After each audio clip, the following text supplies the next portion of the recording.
On Reddit, thousands of people share their most disturbing, unforgettable, and haunting experiences. Stories that begin like ordinary moments, but take a turn into something darker. Tonight, we're diving into true accounts, told by real people, that remind us the world isn't always as safe as it seems.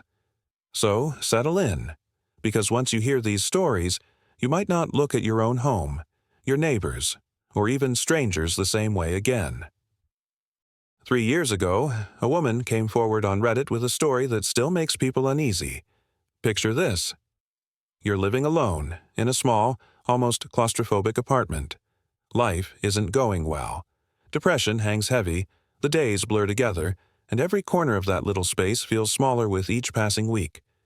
One evening, after dragging yourself through the motions of the day, you decide to shower.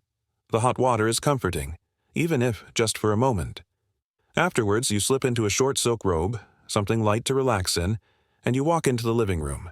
You collapse onto the couch, the cushions sag beneath you, you turn toward the wall, eyes heavy, and before you know it, you're asleep. The apartment is silent, the door is locked, and for the first time in a while, you believe you're safe. That night, the shower left steam on the bathroom mirror. The silk robe clung softly to her skin. She wasn't dressed for visitors. She wasn't prepared for anyone to see her. She curled up on the couch, the hum of the refrigerator in the background, a weak lamp flickering light across the room. Sleep came fast. Too fast. She didn't know it then, but that sleep would become the setup for something that would haunt her for years. The apartment was silent.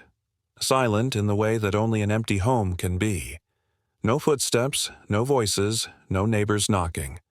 The locked door gave her the illusion of safety. She had no reason to expect anyone. She had no reason to feel exposed.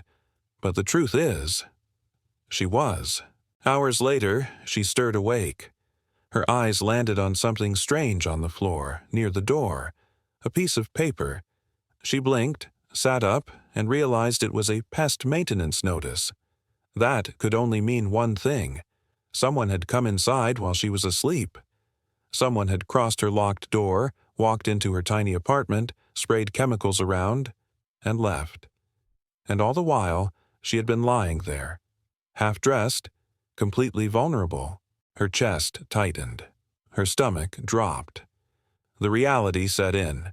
The pest control technician had been inside her home, while she slept, her body exposed. The couch wasn't far from the door.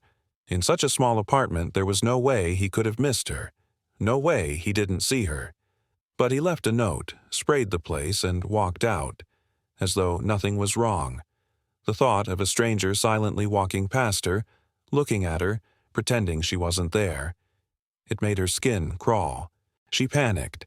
She grabbed the notice, stormed out of her apartment, and headed straight to the office. Her voice shook. Her eyes welled up. She told them what happened, and her words tumbled out in pieces. The staff watched her unravel, shocked by her state. They immediately called the pest control company. But what happened next only made things worse. The company reached the technician. And his response?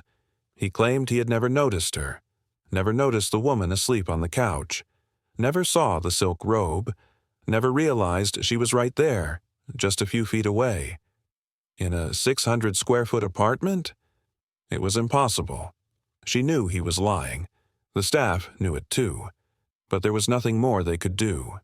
His word stood against hers. Later, when she was back in her apartment, the silence felt different.